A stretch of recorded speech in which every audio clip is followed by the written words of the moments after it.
SN movies में आपका फिर से स्वागत है। आज हम आपको 2021 की बॉस लेवल मूवी दिखाएंगे। ये एक टाइम लूप पर बेस्ड मूवी है जिसमें एक आदमी एक ही दिन को बार बार जीता दिखाया जाता है और उसके मरते ही दिन फिर से रीसेट हो जाता है। मूवी की शुरुआत रॉय नाम के आदमी से होती है जो कि एक रिटायर्ड सोल्जर है और एक ही दिन को ये 139 बार जी चुका है और उसके मरते ही दिन फिर से शुरू हो जाता है, यानी कि वो एक टाइम लूप में फंसा हुआ है। और ये कैसे शुरू हुआ ये हमें आगे पता चलेगा। अब क्योंकि वो इस दिन को कई बार जी चुका है इसलिए उसको पहले से ही पता है कि आगे इस दिन में और क्या क्या घटनाएं होने वाली। जहां हर समय 7 बजे जब उसकी आंख खुलती है तब एक आदमी हर बार उसको और उसके साथ सो रही लड़की को मारने आता है। इसके कुछ देर बाद कुछ लोग हेलीकॉप्टर पे आते हैं और उस पर तब तक गोलियां चलाते हैं जब तक कि उसका फ्लोर उड़ नहीं जाता।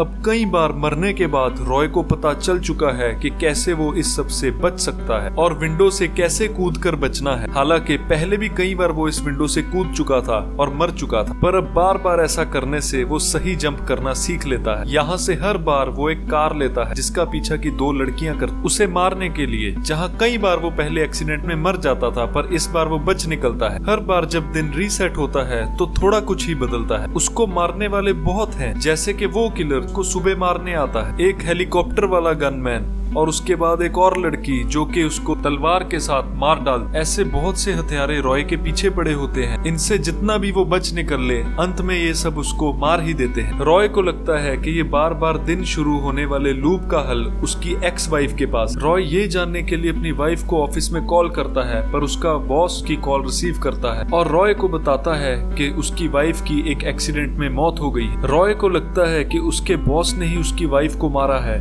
लेकिन वो उसका पता नहीं कर पाता क्योंकि हर बार वो ये पता करने से पहले ही मर जाता है। रॉय कई बार अलग अलग रूट्स लेकर अलग अलग जगहों पर जाकर छुप भी जाता है, मगर हर बार 12:47 से पहले ही वो मर जाता है। ये असैसिन्स रॉय को क्यों मार रहे इसका हमें आगे पता चला। अब रॉय इस लूप में फंसने से पहले वाला दिन याद करता है जब वो अपनी एक्स वाइफ को मिलने गया था जिसका नाम जेमा था। यहाँ जेमा को रॉय से अलग हुए कई साल हो चुके हैं और उस दिन जेमा ने रॉय को अचानक से मैसेज भेजा था कि उसको वहाँ आना चाहिए। वहाँ आते ही जेमा रॉय का नाप लेने लगती है और उसके बालों और टिश्यू का सैंपल लेती है। दूसरी जगह सीसीटीवी कैमरा से उसका बॉस और गार्ड ये सब देख रहे थे। रॉय यहाँ जेमा से पूछता है कि ये वियर्ड सी मशीन क्या है, जिस पर जेमा उसे बताती है कि ये मशीन टाइम और स्पेस को मैनिपुलेट कर सकती है और अगर इसे सही से यूज किया जाए तो ये एक प्लेनेट तक को डिस्ट्रॉय कर सकती। यहाँ रॉय को लगता है कि जेमा शायद उसको झूठ बोल रही है। तब रॉय जेमा से अपने बेटे के बारे में उसको पूछने लगता है क्योंकि अब तक उसके बेटे को पता ही नहीं था कि उसका पिता कौन है, क्योंकि रॉय और जेमा बहुत पहले ही अलग हो चुके थे। पर तभी वहाँ एक गार्ड आता है और जेमा से कहता है कि उसने रॉय को यहाँ क्यों बुलाया है, जिसको जेमा बहाना बनाकर टाल देती है और रॉय को घर जाने के लिए कहती है जहाँ उसने उसके लिए गिफ्ट छोड़ा होता है जो कि काफी इम्पोर्टेंट है। वहीं ऑफिस में जेमा के बॉस को ये सब देख के पसंद नहीं आता कि जेमा ने उसके एक्स हस्बैंड को इस एक्सपेरिमेंट के बारे में बताया है। जेमा के बॉस का इस मशीन को लेकर एक बड़ा प्लान था, इसीलिए वो ट्रेंड असैसिन्स को हायर करने का ऑर्डर देता है जो कि रॉय को मार दें और जिससे उन्हें कोई ट्रैक भी मत कर पाए। वहीं दूसरी तरफ रॉय वहां से निकलकर एक बार में जाता है जहां वो एलिस से मिलता है जो कि एक डेंटिस्ट थी और वो रॉय का डेंटल ट्रीटमेंट कर रही थी और अब तक उसकी रॉय से अच्छी रिलेशनशिप भी होने लगी थी। अब जब एलिस बाथरूम में जाती है तो रॉय को जेमा का कॉल आता है। जेमा उसको बताती है कि वो कुछ बड़ा करने जा रही और उसको उसकी मदद की जरूरत है। इसके आगे जेमा बता पाती कि उसका बॉस उसकी लाइन काट देता है। रॉय को ऐसा महसूस होता है कि जेमा अपसेट थी पर वो ज्यादा ध्यान नहीं देता और एलिस को वो सोने के लिए अपने घर ले आता है।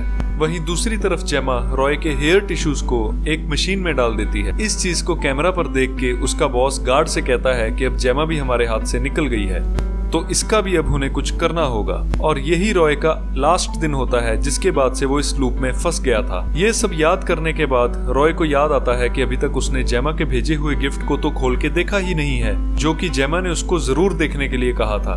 उसके अंदर उसको एक बुक मिलती है जिसके लास्ट पेज पर जेमा ने लिखा होता है कि टाइम किसी का वेट नहीं करता पर तुम्हारा करेगा। तो उसको सही कदम उठाने होंगे। रॉय ये बुक लेकर एक अंडरग्राउंड जगह पर जाता है, जहाँ पर जाकर वो आराम से इस बुक को पढ़ता है, पर वो अभी भी समझ नहीं पा रहा था कि उसका इस बुक के साथ कैसे कनेक्शन है। पर तभी उसको वहाँ पर अपना बेटा जोई दिखाई देता है, जिसके पीछे वो जाने लगता है। अब रॉय जिस भी स्क्रीन के आगे से गुजरता है वो फेड होने लग जाती है। रॉय ये बात नोटिस नहीं करता और अपने बेटे के पास जाता है और उससे पूछता है कि वो आज स्कूल क्यों नहीं गया। जोई ये नहीं जानता होता कि सुबह उसकी माँ की डेथ हो चुकी थी। रॉय बाहर आकर देखता है कि अब 12:50 हो चुके हैं, जो कि अब तक का उसका बिताया हुआ सबसे लंबा दिन था। रॉय सोचता है कि ये कैसे हुआ, पर फिर वो समझ जाता है कि जरूर उन लोगों ने इसकी बॉडी में ट्रैकर्स लगाए होंगे, जिसके कारण हर बार हथियारे उसको ढूंढ लेते हैं। पर क्योंकि आज वो एक अंडरग्राउंड टनल में था जिसकी दीवारें मेटल से बनी हुई थी, इसीलिए आज वो उसको ट्रैक नहीं कर पाए। पर अब क्योंकि वो बाहर आ चुका था तो वहाँ पर सारे असैसिन्स आ जाते हैं और उसको गोली से मार देते हैं। जहाँ जे को बचाता हुआ रॉय उसको बताता है कि वो ही उसका पिता है। अब फिर से एक अगला दिन शुरू होता है और जो आदमी रॉय को सुबह मारने आता है, रॉय उसको पकड़कर पूछता है कि आखिरकार कहाँ पर उसकी बॉडी में ट्रैकर्स लगाए गए हैं, पर वो उसको कुछ भी नहीं बताता।